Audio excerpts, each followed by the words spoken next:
Parce qu'il ne peut confirmer que la parole. Ainsi, vous devez aller dans une église où il y a une manifestation du Saint-Esprit qui prêche à partir des citations. Pas des gens qui sont assis là, morts. C'est un Dieu vivant. Amen. Maintenant, regardez. Voilà ce qui se passe ici. À la page 21. Ne pouvez-vous pas voir la Bible? C'est exactement la parole de Dieu. Il est le même hier, aujourd'hui et pour toujours.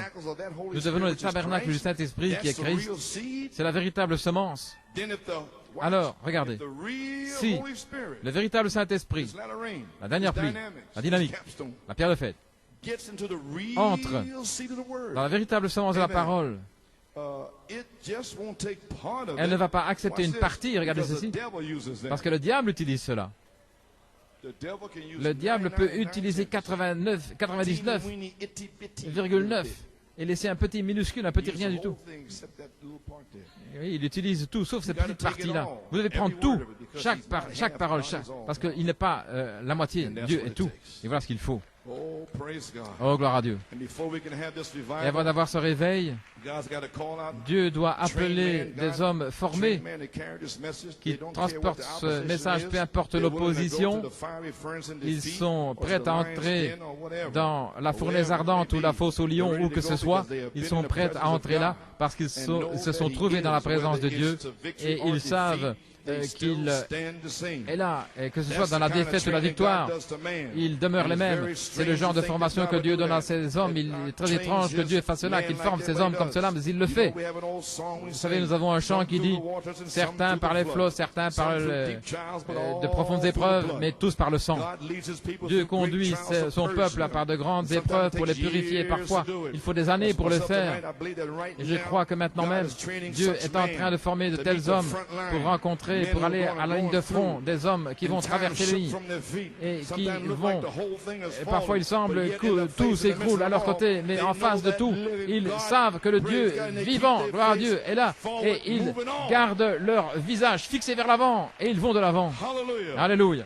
Et beaucoup de gens prient pour le réveil. Je me demande parfois si ceux qui prient ne sont pas ceux qui arrêtent parce qu'ils ont peur de faire confiance à Dieu. Ils ont peur de prendre Dieu à sa parole. Ils ont peur de croire qu'il est encore vivant aujourd'hui, gloire à Dieu. Alors que la Bible dit clairement qu'il est le même hier, aujourd'hui et pour toujours. Et qu'il le sera toujours, gloire à Dieu. Alléluia. Amen.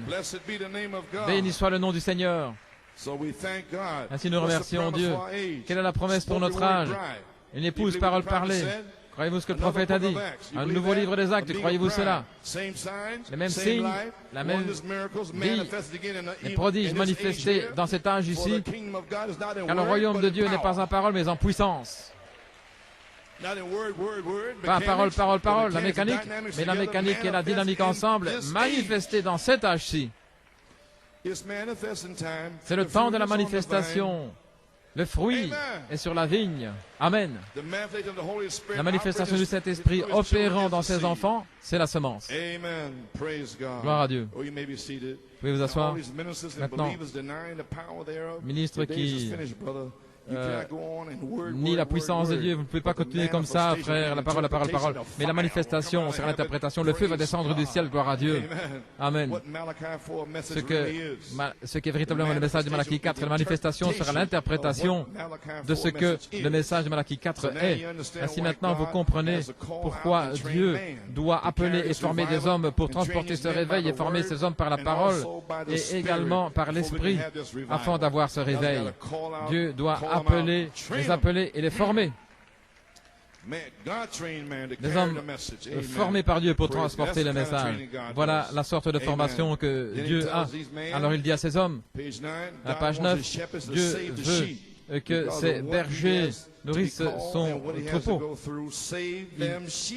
C'est sauver ses brebis, comme David l'a fait. Et nourrit mes brebis. le courage. Dieu ne veut pas des cowards, des lâches. Il ne peut pas vous utiliser si vous avez peur de prendre sa parole et la croire. Il veut des hommes de foi qui ne font pas attention à quoi que ce soit. Ce que le Seigneur dit, voilà la sorte de gens qu'il utilise. S'il dit les 7 tonnerres, eh bien alors dites-le, ne soyez pas lâches. Le monde entier. Eh bien quoi? Dieu l'a dit. Ma parole ne retournera pas à moi sans effet. Je vais vous dire une chose, frère. Si frère Branham était là devant frère Hunt et moi-même, après le 4e Exode, certains se souviennent comment c'était en 1963 avec Martin Luther King, et ce prophète était là, et frère Hunt et moi-même nous étions là. Il a dit, faites face aux gens. Je baissais la tête, je dis, mon Dieu, si le prophète fait cela, contre la pensée courante, et je ne savais pas qu'il avait juste prêché le 3e Exode, et nous avions la bande une semaine après. Et là, il y avait une telle haine, je ne pouvais même pas regarder. Et j'ai fait ce vœu dans mon cœur, avec le prophète qui nous a ordonné devant tous ces gens-là. Seigneur Dieu, donne-moi l'opportunité, donne-moi l'occasion de faire face à ces gens, de leur dire, ainsi dit le Seigneur, ce que ce prophète a dit. Il s'est tenu pour moi, et moi, je me tiens pour lui aujourd'hui, avec son message, peu importe qui ils sont. Alléluia. Dieu l'a dit. Alléluia. Nous ne sommes pas un tas de lavettes, gloire à Dieu, avec toutes des opinions et des interprétations. L'école des prophètes, les hommes formés par la parole, là où se trouve l'esprit. Amen. Il veut des hommes de foi qui ne font pas attention à quoi que ce soit, mais à ce que dit le Seigneur. Voilà la sorte de gens qu'il utilise. Peu importe ce que dit l'Église, ce que dit le pasteur, ce que dit l'Église.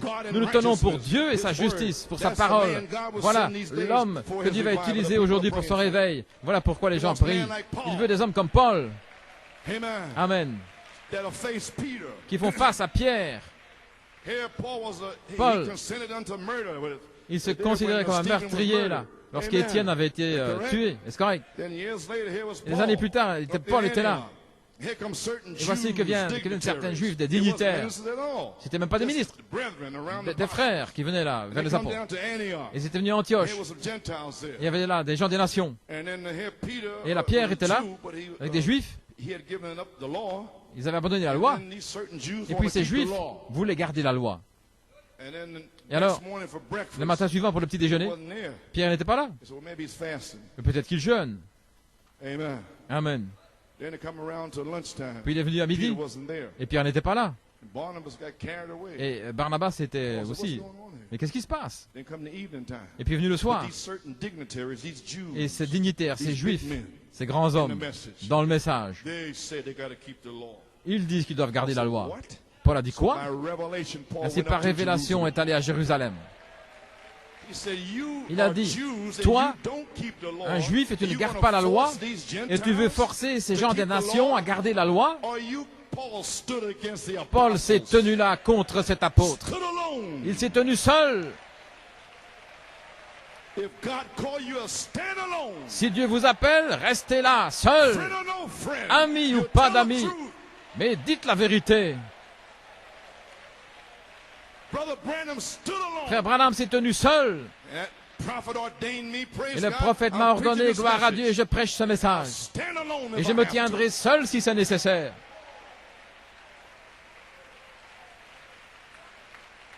Alléluia.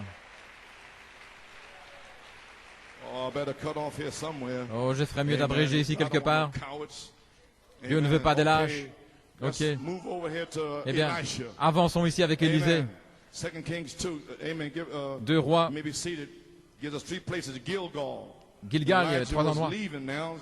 Élie s'en allait, il s'apprêtait à être enlevé. Il avait formé Élisée est arrivé à Gilgal. Il a dit, eh bien, reste ici, vous savez. Comment pouvait-il rester là? Élie, il l'avait appelé, il lui avait lancé le manteau sur lui. Et la puissance de Dieu l'avait touché. Si vous avez été baptisé du Saint-Esprit, vous allez rester là?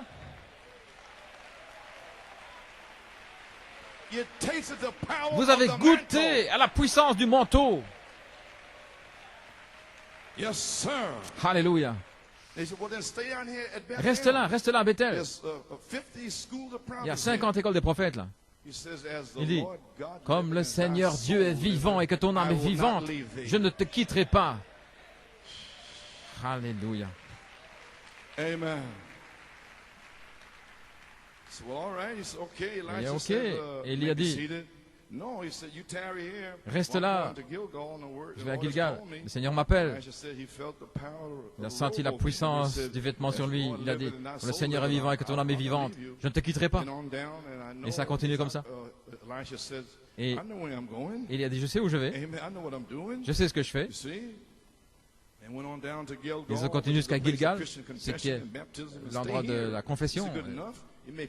Reste là, tu as fait la confession, le baptême, tu crois le message, tu as les bandes et les brochures, reste là. Ça suffit. Je vais à Bethel, ce qui veut dire la maison de Dieu, le pain. Ça aurait été très bien pour beaucoup de ceux qui professent. Vers l'église et j'ai la communion. Pourquoi ne pas rester là? Mais écoutez, Élisée ne pouvait pas penser ainsi. Il pensait là de là en bas, il ne pouvait pas penser de sa tête. Ici, pas la connaissance intellectuelle, mais le cœur. Une religion sentie du cœur. Amen. Reste là. Écoutez, Élisée ne pouvait pas penser ainsi. Il avait déjà senti la puissance de Dieu. N'importe qui a été baptisé du Saint-Esprit et de puissance, c'est complètement impossible qu'il reste avec ses interprétations. Complètement impossible. Pourquoi? Parce que Dieu en eux, Christ, l'espérance de la gloire.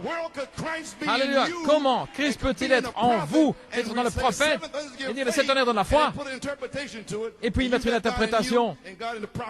Et Dieu en vous et Dieu dans le prophète dit, voilà votre promesse. Comment Dieu en vous peut-il croire ces interprétations? C'est totalement impossible. C'est impossible, impossible, impossible.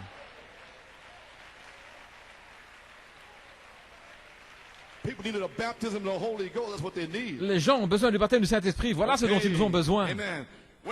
Eh bien, tout le monde va bien?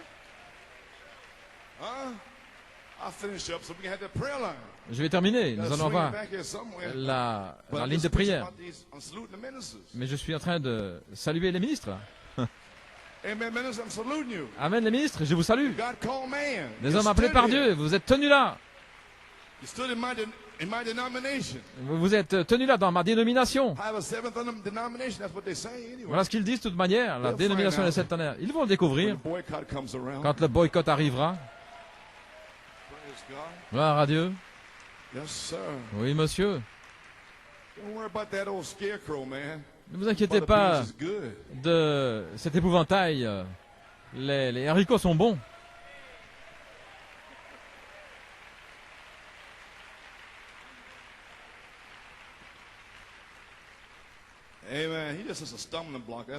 Il met simplement une pierre d'achoppement, voilà tout. Une pierre de touche. Il avait trouvé à Bethel des prédicateurs. Il a dit, monsieur, vous savez, tu sais qu'Élie va être emporté de toi. Il est vieux, il ne va pas vivre très longtemps. Comme un fanatique, un homme qui a goûté à Dieu ne voudra jamais, ne peut pas, frère Franck, assouvir sa soif dans une citerne formée par des hommes. Ne peut pas le faire. Mon âme a soif du Dieu vivant. Et je ne serai pas satisfait à moins que des fleuves d'eau vive coulent.